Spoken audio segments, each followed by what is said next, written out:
So what do we have in front of us? Let me just move down because the question was mentioned. The line y equals 2s plus 1 is shown on the coordinate axes below. Vertical line segments can be added between the line and the x-axis, 1 unit apart horizontally. In this question, you will investigate areas of different trapeziums formed. Okay. So basically, what's happening is that we have a line that is going through the y-axis at the point of +1, and it has a gradient of +2. All right. And what are we essentially looking at? We are looking at the area of a trapezium. Okay, so this was the question and the question's demands. Let's have a look. What does part A have to say?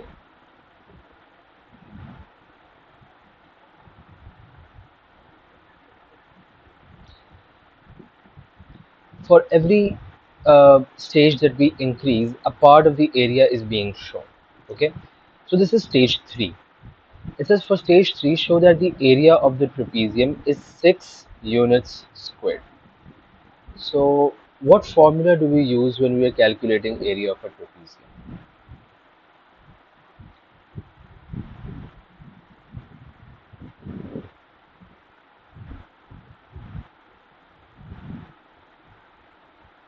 The area of a trapezium, in case of, in this case, of course, it is 1 over 2 multiplied by the vertical height multiplied by sum of parallel sides.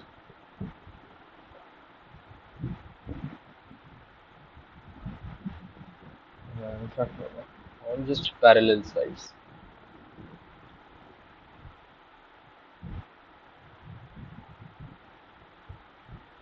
So, what do we have in this case? I know that at stage 3 the trapezium is formed under the line y equals to 2x plus 1 and x equals 2 and x equals 3. Okay, so I can say that their height is their width essentially, or the height in this case, it is going to be of +1. H equals +1. Okay, what about their parallel sides? So you see these two, wait, let me make this up to the screen. These two are the vertical sides, or in fact the parallel sides, I must say.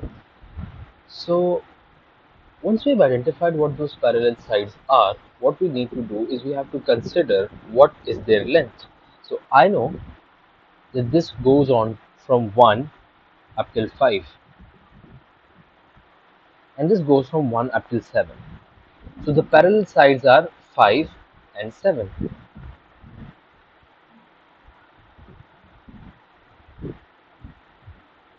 So what do we have as a result? We have the formula 1 over 2 multiplied by 1 multiplied by 5 plus 7. 1 can be eliminated, it does not matter to us. So we have 1 over 2 multiplied by 5 plus 7, which is 12, and that gives us an answer of 6 units squared. Make sense? Yeah, Okay, great. You can write this down, or have you written it down? I wrote it down. Okay, that's great. Okay. Write down the missing values in the table up to 6. So the pattern is quite visible. We can see that this is a difference of +2, +2, +2. So of course it's a linear pattern. This was supposed to be 10 and this is supposed to be 12. Alright.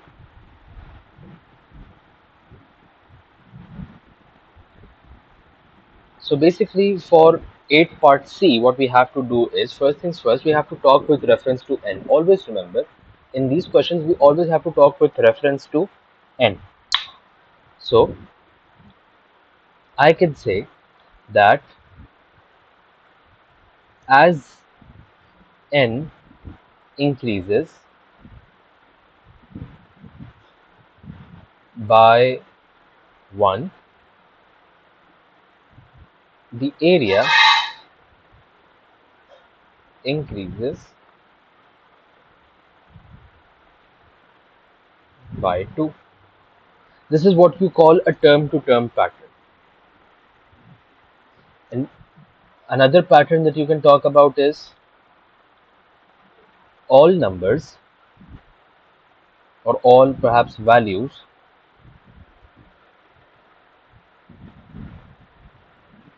of A are even numbers.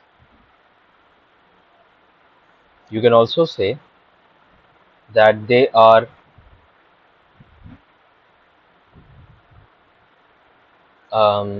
factors of 2, multiples of 2, in fact, not sorry, not factors, multiples of 2. Make sense? Yeah.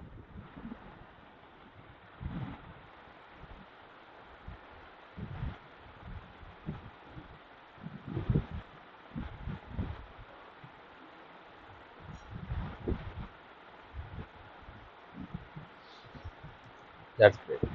Write this down so that we can move forward. Then what do we have? 8 part D says, write down a general rule for A in terms of N. It's a very uh, predictable paper, honestly, these questions.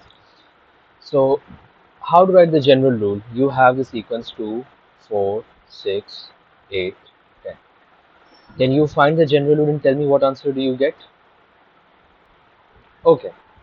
In order to find the general rule for this, we have to essentially find the nth term. Okay. So, I know that nth term is A plus n minus 1 multiplied by D. A remains as it is, and the common difference is of positive 2 as well. So I have 2 plus 2n minus 2. So 2n plus 2 minus 2, 2 and 2 cancels out. So I'm left with only 2n. So that is the general rule. Make sense? Yeah.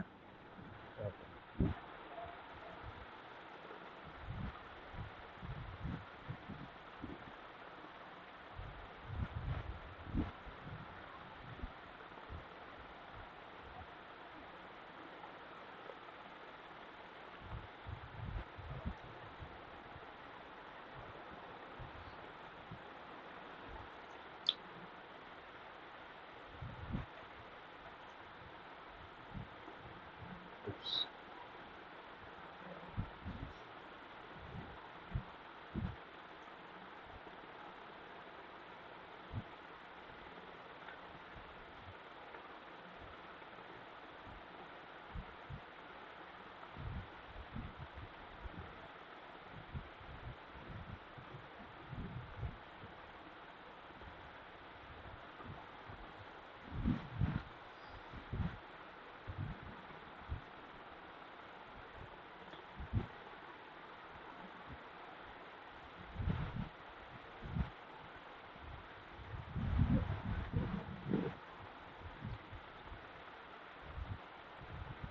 Let's move forward, should we? Yeah. Okay. Then it says verify your general rule for A. Okay, verification, not justification, not right. So how to verify our rule? Um, in order to verify it, let's just substitute it with the values that were given to us above. I know that 2 multiplied by 1 gives me 2, and 2 multiplied by 6 gives me 12. Alright, so both of these values match the one in the table. Hence, values are matched compared to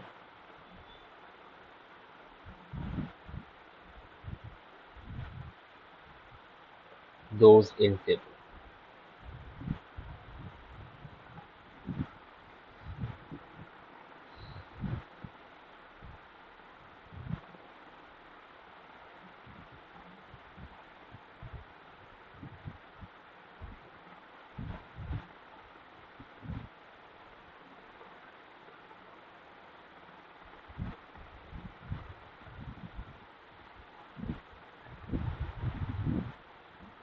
I wrote this down.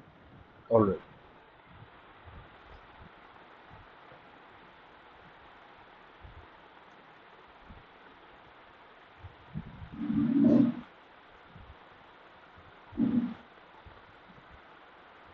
Then what do we have? Using the same line, you will now look at how different trapeziums are formed.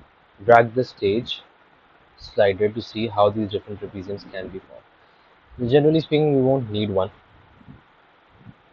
because we saw an example first, which was okay. First, let's do this thing: predict more values and record these in the table. So, what's happening here? Compare these values to the ones in this stage. Here is a difference of positive 4. Here is a difference of positive 6, positive 8. So isn't the next difference supposed to be positive 10, then positive 12, then positive 14,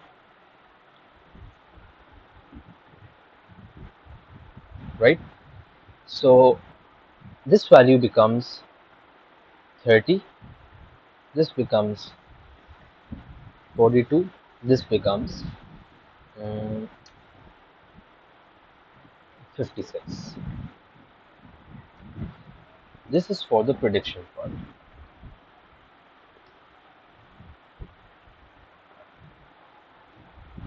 It then says describe your in words two patterns for the column T. Now, the first thing that we can say about a pattern for column T is that as the value of n increases by 1, um, the difference between successive areas increases by 2 each time. So in the first case it was positive 4, in the second case it became positive 6, and then it became positive 8, so on and so forth, right? So for pattern, I can say as n increases by 1, difference between successive areas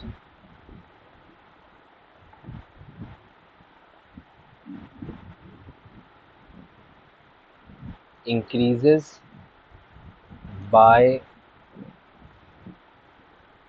2 each time.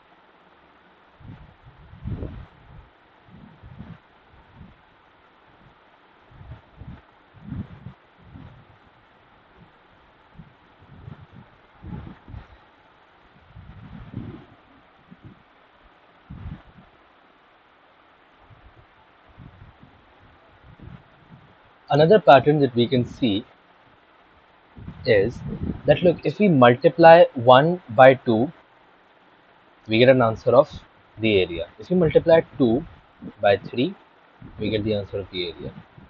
3 by 4, 4 by 5, 5 by 6, 6 by 7, and 7 by 8. So do you see the second pattern in front of you? What's happening? I can say that look at the area. The area of the trapezium is the product of its n, its value of n, and the next value of its n. Make sense? Yeah. Okay. So this is something that you have to figure out in exams. Area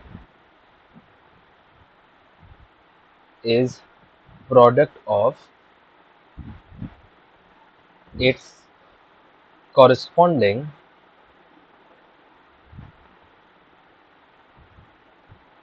n and next value of n.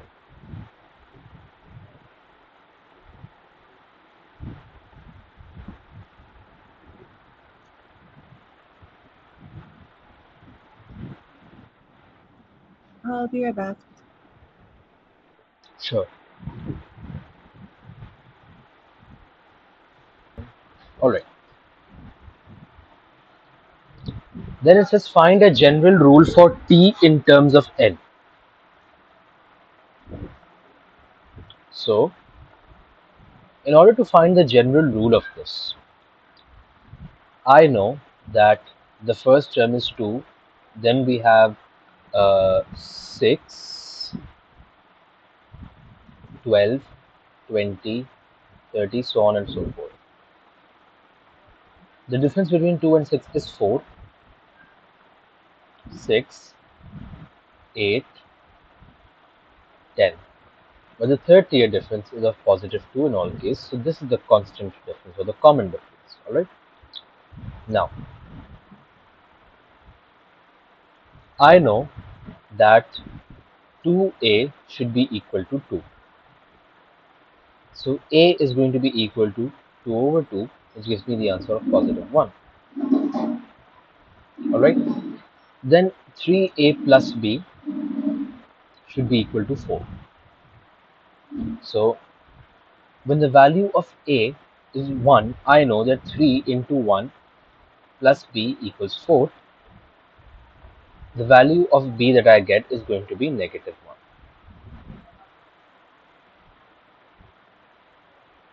When I have the value of a as positive 1. And then a plus b plus c should be equal to positive 2. So I have 1 plus minus 1 plus c equals to 2. 1 minus 1 is basically 0. And yeah, 1 minus 1 is 0 plus c equals to 2. So what do we have essentially? N square minus 1n plus 2. Where am I going wrong somewhere? No, I don't think so. Yeah, no, I'm right. N square minus n plus 2. If we were to substitute these values, let's say it says find the general rule and then test your general rule. So in order to test these values, I can say n equals to, let's say, 2. So this becomes 2 square minus 2 plus 2, 4 minus 2 plus, wait a second, what's wrong? Wait, I think we did something wrong here.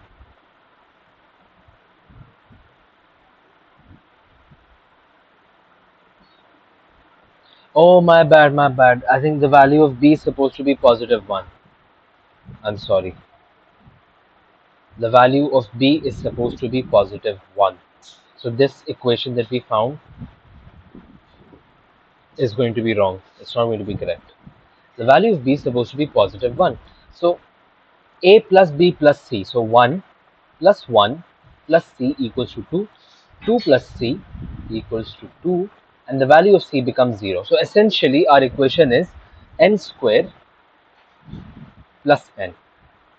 Okay, and now in order to test it, in order to test this value, I can consider the value of n as positive 3. So 3 square plus 3, 3 square is 9 and 9 plus 3 gives me 12. So yes, here we go. I have the answer of positive 12. Does this make sense? Yeah.